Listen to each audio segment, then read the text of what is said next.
숨을 쉴 수 없었다. 눈을 뜬 순간 방 안은 이미 검은 연기로 가득했다. 목이 찢어질 듯 아팠다. 바닥이 뜨겁다. 벽이 뜨겁다. 공기가 뜨겁다. 이건 꿈이 아니다. 나는 죽어가고 있다. 도와주세요. 비명을 질렀지만 목소리는 연기에 묻혔다. 문 손잡이를 잡으려는 순간 살같이 지글거리며 타들어갔다. 너무 뜨거웠다. 손을 떼며 바닥에 쓰러졌다. 20살이었다. 미대생이었다. 아파트 3층 원룸에서 혼자 살았다. 일러스트 과제를 밤새 하다가 잠들었다. 그게 마지막 기억이었다. 창문으로 가야 한다. 하지만 다리가 움직이지 않았다. 폐가 불타는 것 같았다. 연기가 목구멍 안으로 파고들었다. 기침을 했지만 공기가 들어오지 않았다. 시야가 흐려졌다. 머릿속이 하얘졌다. 엄마 얼굴이 떠올랐다. 친구들, 교수님, 그리고 완성하지 못한 과제. 미안해요. 나 여기서 끝인가 봐. 그때였다. 쾅, 문이 부서지는 소리. 연기 사이로 거대한 그림자가 들어왔다. 헬멧, 소방복, 그리고 산소통. 구조대원이었다. 발견했습니다. 여성 한 명, 의식 희미, 무전기 소리가 들렸다. 그는 주저하지 않았다. 큰 손이 나를 덮쳤고 강한 팔이 나를 단번에 들어올렸다. 괜찮아요. 이제 안전해요. 그 목소리. 낮고 확신에 찬 목소리가 내 귓가에 울렸다. 나는 그의 품에 안긴 채 연기 속을 빠져나갔다. 열기, 굉음, 무너지는 소리들. 하지만 그의 팔은 단 한 번도 흔들리지 않았다. 마치 세상 모든 불길로부터 나를 지켜낼 것처럼. 나는 그 품 안에서 의식을 잃었다. 병원에서 눈을 떴다. 천장이 하얗다. 살아있다. 기적이에요. 의사가 말했다. 구조대원이 정말 빠르게 움직였어요. 30초만 늦었어도 그 말은 끝까지 하지 않았다. 나는 알았다. 30초 늦었다면 나는 지금 여기 없었을 것이다. 그 사람 구조대원분께 인사하고 싶어요. 간호사에게 말했다. 하지만 그는 이미 떠났다고 했다. 이름도 얼굴도 몰랐다. 연기 속에서 헬멧을 쓴 그의 실루엣만 어렴풋이 기억날 뿐이었다. 다만 그 목소리만은 선명했다. 괜찮아요. 이제 안전해요. 내 생명을 구한 목소리. 그날 뉴스가 나왔다. 아파트 화재, 1명 사망 1명 구조. 박순자, 70세. 3층 반대편 방에 살던 할머니였다. 독거노인. 나는 살았지만 할머니는 돌아가셨다. 왜 나만 살았을까? 죄책감이 밀려왔다. 하지만 동시에 감사함도 느꼈다. 나를 구해준 그 사람. 언젠가 꼭 다시 만나서 고맙다고 말하고 싶었다. 10년이 흘렀다. 불에 대한 공포는 여전했다. 촛불만 봐도 손이 떨렸고 가스레인지 앞에서는 심장이 빨리 뛰었다. 하지만 나는 포기하지 않았다. 그래픽 디자이너가 되어 광고회사에서 일했다. 독립적으로 강하게 살아갔다. 그리고 가끔, 아주 가끔씩 꿈에서 그날이 떠올랐다.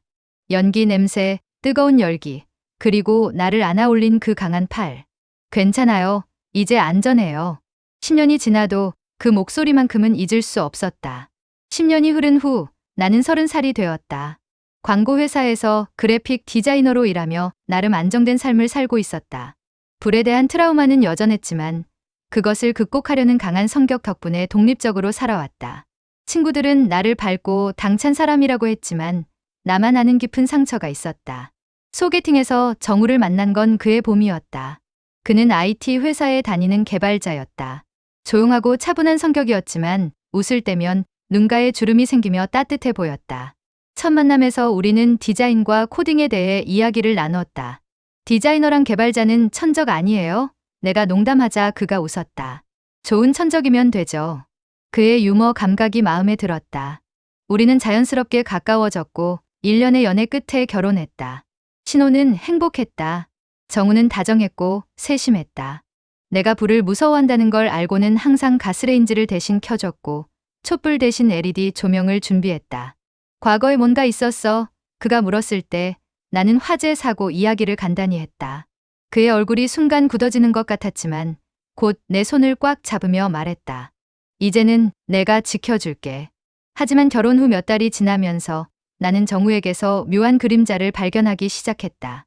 그는 때때로 깊은 슬픔이 깃든 눈빛으로 허공을 바라봤다. 밤에 자다가 식은땀을 흘리며 깨어나는 일도 잦았다. 디자이너로서의 예민한 관찰력으로 나는 그의 변화를 놓치지 않았다. 괜찮아? 무슨 꿈 꿨어? 내가 물으면 그는 고개를 저으며 미소 지었다. 아무것도 아니야. 다시 자자. 하지만 어느 날 밤 그는 악몽에 시달리며 중얼거렸다. 불연기 그리고 내 목소리 할머니 미안해. 나는 그를 깨웠다. 그의 이마에는 땀이 송골송골 맺혀 있었다. 정우야, 괜찮아. 그는 나를 바라보며 이상한 표정을 지었다. 이상의 꿈인데 꿈 같지 않아. 내가 거기 있었던 것 같아. 불길 속에서 내 이름을 부르는 내 목소리가 들려. 그리고 구하지 못한 누군가의 모습이 나는 그저 악몽이라고, 스트레스 때문이라고 위로했다. 하지만 내 마음 한구석에는 묘한 불안감이 자리 잡기 시작했다. 왜 하필 불과 연기에 대한 꿈일까? 그리고 할머니는 누구일까? 결혼한 지 1년이 조금 넘었을 때였다. 회사에서 지역 소방서에 기부 행사를 한다며 직원들을 모집했다. 나는 불에 대한 트라우마가 있어 망설였지만 동료들이 함께 가자고 설득했다. 그냥 기부금 전달하고 사진 몇 장 찍으면 끝이야. 금방 끝나. 나는 마지못해 동의했고 정우에게도 함께 가자고 했다.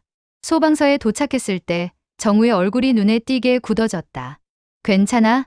내가 물었지만 그는 응, 괜찮아라고만 대답했다. 우리는 소방서장님께 기부금을 전달했고 그는 소방서를 간단히 안내해 주셨다. 소방차, 장비들, 그리고 벽에 걸린 여러 액자들.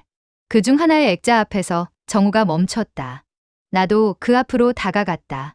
10년 전 아파트 화재 구조 현장이라는 제목 아래 불길에 휩싸인 건물 앞에서 한 구조대원이 누군가를 안고 나오는 사진이었다.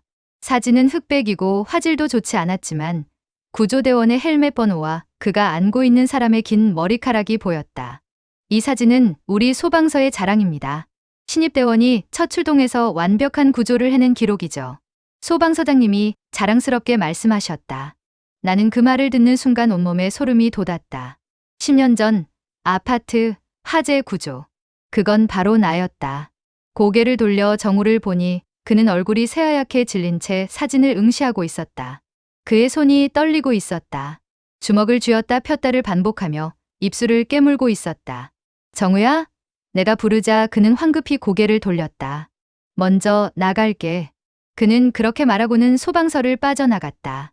나는 그의 뒷모습을 바라보며 이상한 예감에 사로잡혔다. 뭔가 잘못되고 있었다. 그날 밤 정우는 말이 없었다. 저녁을 먹으면서도 TV를 보면서도 그는 멍하니 허공만 바라봤다. 오늘 왜 그랬어? 소방서에서 괜찮았어? 내가 물었지만 그는 아무것도 아니야 라고만 했다. 나는 더 이상 묻지 않았다. 하지만 마음이 편하지 않았다. 정우가 샤워를 하러 들어간 사이 나는 우연히 서재 책상 서랍이 반쯤 열린 것을 발견했다. 평소 정우는 서재를 거의 쓰지 않았다. 호기심에 서랍을 열어보니 낡은 천 조각이 보였다. 꺼내보니 그것은 소방복의 일부였다. 타버린 자국과 함께 이름표가 붙어 있었다. 소방사 김정우. 심장이 빠르게 뛰기 시작했다. 더 안쪽을 뒤지니 작은 주머니 하나가 나왔다. 열어보니 그 안에는 타버린 은목걸이가 있었다. 하트 모양 펜던트가 절반쯤 녹아 있었지만 뒷면의 이니셜은 선명했다. S, J. 그건 내 이니셜이었다. 10년 전 화재 당시 내가 하고 있다가 잃어버린 목걸이. 순간 모든 퍼즐이 맞춰지기 시작했다. 정우의 악몽, 불과 연기에 대한 꿈, 소방서에서의 반응, 그리고 이 목걸이. 정우야, 나는 떨리는 손으로 목걸이를 들고 거실로 나갔다. 마침 샤워를 마친 정우가 나왔다. 이건 뭐야? 내가 목걸이를 내밀자 정우의 얼굴에서 모든 혈색이 사라졌다. 그는 입을 열려다 닫기를 반복했다. 그건 왜 내 목걸이가 여기 있어? 10년 전에 잃어버린 거야. 화재 때. 나는 목소리가 떨렸지만 계속 물었다. 정우야, 너 그때 그 소방관이었어? 정우는 천천히 고개를 끄덕였다. 그 순간 세상이 무너지는 것 같았다. 10년 동안 찾고 싶었던 그 사람이 내가 결혼한 남편이었다는 사실. 그런데 왜 말하지 않았을까? 왜 숨겼을까? 정우는 소파에 주저앉았다. 얼굴을 두 손으로 감싸며 깊게 한숨을 쉬었다. 나는 그 앞에 서서 대답을 기다렸다. 한참의 침묵 후 그가 입을 열었다. 그래, 그날 그 불길 속에 있던 사람이 바로 너였어. 그의 목소리는 떨렸다. 나는 그때 막 소방관 잃은 신입이었어. 첫 출동이었지. 현장에 도착했을 때 건물 3층에서 연기가 치솟고 있었어. 선배들이 1층과 2층을 맡았고 나는 3층을 맡았어. 복도 한쪽에서 내 목소리가 들렸어. 비명소리. 나는 망설이지 않고 문을 부수고 들어갔어. 그는 눈을 감았다. 내가 바닥에 쓰러져 있었어. 의식이 거의 없었지. 나는 너를 들어올렸고 최대한 빨리 밖으로 나왔어. 그때 내 목에서 이 목걸이가 떨어졌어. 나중에 돌려주려고 주머니에 넣었는데 그의 목소리가 갈라졌다. 밖으로 나와서 너를 구급대원에게 넘기고 다시 들어가려는 순간 선배가 무전으로 소리쳤어. 3층 반대편에 한 명 더 있다. 70대 할머니. 나는 다시 뛰어 들어가려 했어. 정우의 주먹이 떨렸다. 하지만 선배가 나를 막았어. 신입이 들어가면 안 돼. 너무 위험해. 나는 뿌리쳤어. 할머니를 구해야 한다고. 하지만 그 순간 천장이 무너졌어. 쾅 하는 소리와 함께 3층 복도가 무너져 내렸어. 불길이 더 높아졌고 연기가 건물을 삼켰어. 다른 한 명은 내가 떨리는 목소리로 물었다. 박순자 할머니, 70세. 정우가 고개를 떨구며 대답했다. 독거노인이셨어. 나는 너를 선택했고 그분은 돌아가셨어. 그게 평생 내 죄책감이었어. 그는 손으로 얼굴을 가렸다. 장례식에 갔어. 할머니의 딸이 나를 보고 울었어. 그래도 한 명은 살렸잖아요. 엄마도 그걸 원하셨을 거예요라고 말했지만 나는 그 말이 위로가 되지 않았어. 내가 조금만 더 빨랐다면, 조금만 더 용감했다면 2명 다 구할 수 있었을 텐데. 정우의 눈에서 눈물이 흘러내렸다. 그 후로 매년 할머니 기일에 찾아가. 묘소에 가서 사과해. 죄송합니다. 제가 부족했습니다라고. 할머니 딸분은 그만하세요. 당신 잘못이 아니에요라고 하지만 나는 용서받을 자격이 없어. 그는 떨리는 손으로 서랍을 열어 낡은 사진 한 장을 꺼냈다. 박순자 할머니의 영정 사진이었다. 매일 이 사진을 봐. 잊지 않으려고. 그분을 구하지 못한 내 죄를 기억하려고. 나는 그제야 이해했다. 정우의 슬픈 눈빛, 악몽, 그리고 나를 대하는 조심스러운 태도의 이유를. 그는 10년 동안 혼자 이 죄책감을 안고 살아왔던 것이다. 나는 소파에 털썩 앉았다. 머릿속이 복잡했다. 정우는 나의 생명의 은인이었다. 하지만 동시에 그는 그 사실을 숨긴 채 내게 접근했다. 디자이너로서 나는 항상 진실을 직시하고 문제를 정면으로 해결하는 성격이었다. 그래서 이런 숨김이 더 받아들이기 힘들었다. 그럼 나는 떨리는 목소리로 물었다. 나한테 접근한 것도 다 계획이었어? 소개팅도, 연애도, 결혼도? 정우는 황급히 고개를 저었다. 아니야. 그건 진짜 우연이었어. 소개팅 나갔을 때 내가 그 사람인 줄 몰랐어.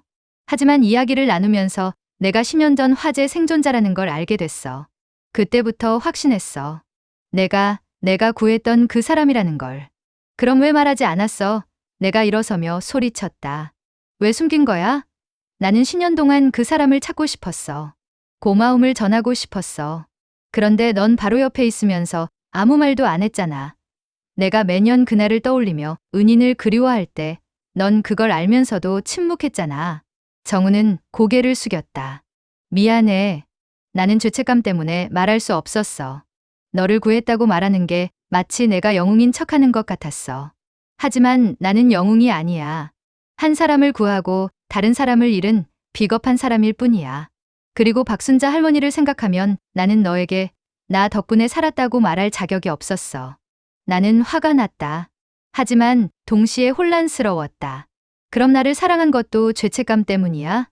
내가 구한 사람이니까 책임감 때문에 결혼한 거야? 나는 당신의 속죄 프로젝트였던 거야? 내 목소리는 점점 높아졌다. 평소 냉정하고 강한 나였지만 이번만큼은 감정이 폭발했다. 아니야, 정우가 소리쳤다. 너를 사랑하는 건 진심이야. 처음엔 죄책감도 있었어. 내가 살아있다는 게 내 유일한 위안이었으니까. 하지만 너와 시간을 보내면서 진짜로 사랑하게 됐어. 내 웃음, 내 열정, 내가 디자인할 때 빛나는 눈, 내 모든 게 좋아졌어. 넌 내 죄책감을 덜어주는 존재가 아니라 내 삶의 이유가 됐어. 하지만 나는 그 말을 믿을 수 없었다. 이미 내 마음은 무너져 있었다. 신뢰는 산산조각 났고 사랑했던 추억들마저 의심스러웠다. 나 시간이 필요해. 나는 침실로 가서 캐리어를 꺼냈다. 평소 문제를 회피하지 않는 성격이지만 이번만큼은 정리할 시간이 필요했다. 옷을 챙기는 내 손이 떨렸다. 정우는 문 앞에 서서 제발 가지 마라고 애원했지만 나는 그를 보지 않았다. 지금은 내 얼굴을 보고 싶지 않아. 모든 게 거짓말처럼 느껴져. 그날 밤 나는 집을 나왔다. 친구 집으로 향하는 택시 안에서 나는 참았던 눈물을 쏟아냈다. 강했던 내가 무너지고 있었다. 사랑했던 사람이, 나의 은인이 거짓말쟁이로 느껴졌다. 친구 집에서 며칠을 보냈다. 정우에게서 수십 통의 전화와 문자가 왔지만 나는 답하지 않았다. 마음을 정리할 시간이 필요했다. 하지만 일은 멈출 수 없었다. 중요한 클라이언트 프레젠테이션이 목요일에 예정되어 있었다. 화요일, 나는 회사에 복귀했다. 동료들은 아무것도 묻지 않았지만 내 얼굴에서 뭔가를 눈치챈 듯했다. 나는 디자인 작업에 몰두했다. 일에 집중하면 아플 틈이 없었다. 포스터 초안을 수정하고 컬러 팔레트를 조정하고 타이포그래피를 다듬었다. 평소에 강한 나로 돌아가려 애썼다. 오후 3시쯤 갑자기 화재 경보가 울렸다. 처음엔 오작동이라고 생각했다. 원래 훈련도 아닌데 화요일 오후에 웬 경보? 하지만 곧 복도에서 연기 냄새가 났다. 불이야, 대피하세요. 누군가의 외침에 사무실이 순식간에 아수라장이 됐다. 사람들이 비상계단으로 몰려갔다. 나도 노트북을 덮고 따라 뛰었다. 하지만 계단은 이미 연기로 가득했다. 10년 전의 기억이 파도처럼 밀려왔다. 타들어가는 목, 숨이 막히는 공포, 그리고 죽음의 공포. 내 몸이 멈춰섰다. 다리에 힘이 풀렸다. 안 돼, 또 이러면 안 돼. 평소 강하고 냉정한 내가 순식간에 무너졌다. 트라우마는 여전히 내 안에 살아있었다. 사람들의 발소리가 점점 멀어졌다. 나는 계단 한쪽 구석에 주저앉았다. 혼자 남겨졌다. 안 돼, 안 돼. 나는 중얼거리며 몸을 떨었다. 연기가 점점 더 짙어졌다.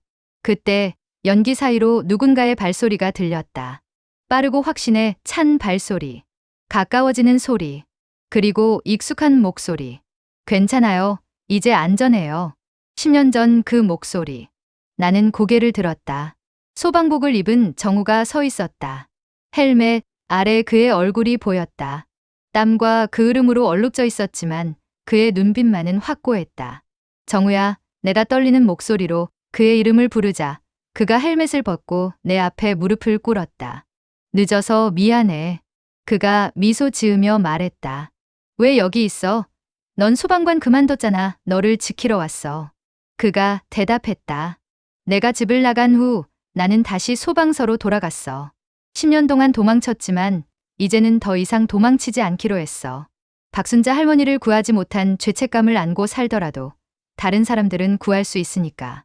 그는 나를 들어 올렸다. 10년 전처럼 그의 품은 따뜻하고 안전했다. 소방복 너머로 그의 심장 소리가 들렸다. 빠르게 뛰고 있었다. 그는 나를 아는 채 계단을 내려갔다.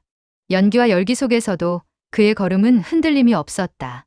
밖으로 나왔을 때 구급차와 소방차들이 대기하고 있었다. 정우는 나를 구급대원에게 조심스럽게 넘겼다. 그리고 다시 건물 안으로 뛰어 들어갔다. 정우야, 내가 외쳤다. 그가 잠깐 멈춰 서서 돌아봤다. 그리고 웃으며 말했다. 이번엔 모두를 구할 거야. 기다려줘. 그의 뒷모습을 보며 나는 깨달았다. 그는 여전히 사람들을 구하고 있었다. 죄책감과 싸우면서도 나를 그리고 모두를 지키고 있었다. 병원에서 깨어났을 때 엄마와 친구가 옆에 있었다. 정우는? 내가 첫마디로 물었다. 친구가 손을 꽉 잡으며 말했다. 수술 중이야. 건물 2층에서 3명을 구하다가 화상을 입었대. 그런데 모두 무사히 구조됐어. 한 명도 다치지 않았어. 나는 심장이 멎는 것 같았다. 얼마나 심해? 3도 화상 팔이랑 등 쪽. 하지만 생명에는 지장 없대. 나는 눈물이 쏟아졌다. 그는 해냈다. 이번엔 모두를 구했다. 10년 전의 악몽을 극복하고 모든 사람을 안전하게 지켜냈다. 몇 시간 후 나는 정우의 병실로 갔다. 그는 침대에 누워 있었다. 팔과 등에 붕대가 감겨 있었고 얼굴은 창백했지만 의식은 있었다. 정우야, 내가 다가가자 그가 눈을 떴다. 왔구나. 그가 약하게 미소 지었다. 바보야. 나는 울먹이며 말했다. 왜 그렇게까지 했어? 너를 지켜야 했으니까. 그리고 이번엔 모두를 지켜야 했으니까. 정우가 대답했다. 10년 전엔 할머니를 구하지 못했어. 그게 평생 내 트라우마였어. 하지만 오늘은 달랐어. 3명 모두 무사히 구했어. 아직 완벽한 용서는 아니지만 한 걸음 나아간 것 같아. 나는 그의 손을 잡았다. 붕대로 감긴 손이었지만 여전히 따뜻했다. 미안해, 내가 오해했어. 너는 죄책감 때문이 아니라 진심으로 날 사랑했던 거지? 정우가 고개를 끄덕였다. 처음엔 죄책감도 있었어. 하지만 너와 함께하면서 너는 내 삶의 빛이 됐어. 내 열정, 내가 디자인할 때 빛나는 눈, 내가 웃을 때의 따뜻함. 너 때문에 다시 웃을 수 있었고 악몽에서 벗어날 수 있었어. 너는 내가 구한 사람이 아니라 나를 구해준 사람이야. 나는 더 이상 참을 수 없었다. 나는 조심스럽게 그에게 기대며 울었다. 나도 사랑해. 정말 사랑해. 그리고 고마워. 10년 전에도 오늘도 날 구해줘서. 정우가 한 손으로 내 머리를 쓰다듬었다. 이번엔 끝까지 지킬게. 10년 전처럼 놓치지 않을게. 며칠 후 정우에게 한 통의 편지가 왔다. 발신자는 박순자 할머니의 딸이었다. 정우 씨, 어머니 10주기 추모식에 참석해 주셔서 감사했습니다. 그리고 이번 화재 소식을 뉴스로 봤습니다. 3명을 모두 구하셨다고요. 어머니도 하늘에서 기뻐하실 겁니다. 당신은 10년 동안 스스로를 용서하지 못했지만 어머니는 진작에 당신을 용서하셨을 거예요. 이제는 당신도 자신을 용서하세요. 당신은 영웅입니다. 정우는 편지를 읽으며 눈물을 흘렸다. 나는 그의 옆에 앉아 어깨를 감싸 안았다. 괜찮아. 이제 괜찮아. 몇 주 후 정우는 퇴원했다. 그의 팔에는 화상 흉터가 남았지만 그는 개의치 않았다. 이건 내가 용감했던 증거야. 너를 지킨 증거. 그가 웃으며 말했다. 나는 그 흉터에 입을 맞췄다. 고마워, 정우야. 10년 전에도 지금도 우리는 다시 집으로 돌아왔다. 이번엔 숨김없이 진실만으로. 거실 벽에는 내가 디자인한 새 포스터가 걸려 있었다. 불꽃과 사람들, 그리고 희망의 메시지. 정우는 소방관으로 복귀했고 나는 그를 응원하는 아내가 됐다. 10년 전 나를 구한 소방관은 단 한 번도 나를 떠난 적이 없었다. 그의 마음은 언제나 나를 향해 불타. 그의 마음은 언제나 나를 향해 불타고 있었고 이제 나의 마음도 그를 향해 타오르고 있었다. 불꽃 속에서 시작된 우리의 인연은 또 다른 불꽃 속에서 완성됐다. 마무리 멘트. 어떤 인연은 운명처럼 다가옵니다. 10년 전 불길 속에서 나를 구해준 사람. 그 사람이 내 옆에서 10년을 함께 살아왔다는 사실. 우연일까요? 운명일까요? 정우는 10년 동안 죄책감과 싸웠습니다. 한 사람을 구하고 한 사람을 잃은 그날의 기억. 하지만 그는 도망치지 않았습니다. 다시 불길 속으로 뛰어들어 이번엔 모두를 구했습니다. 사랑은 때로 완벽하지 않습니다. 숨기고 싶은 과거, 용서받지 못한 죄책감. 그리고 오해와 상처로 얼룩진 순간들. 하지만 진짜 사랑은 그 모든 불완전함을 안고 다시 서로를 향해 달려가는 용기입니다. 당신에게도 있나요? 불꽃처럼 뜨겁게 당신을 지켜준 사람. 혹은 당신이 지켜주고 싶은 사람. 오늘의 이야기가 마음에 와닿으셨다면 좋아요와 구독으로 응원해주세요. 여러분의 사랑 이야기도 댓글로 들려주세요. 다음에도 더 감동적인 이야기로 찾아뵙겠습니다. 괜찮아요. 이제 안전해요. 당신의 곁에는 그런 사람이 있나요? 시니어 정보 시대였습니다.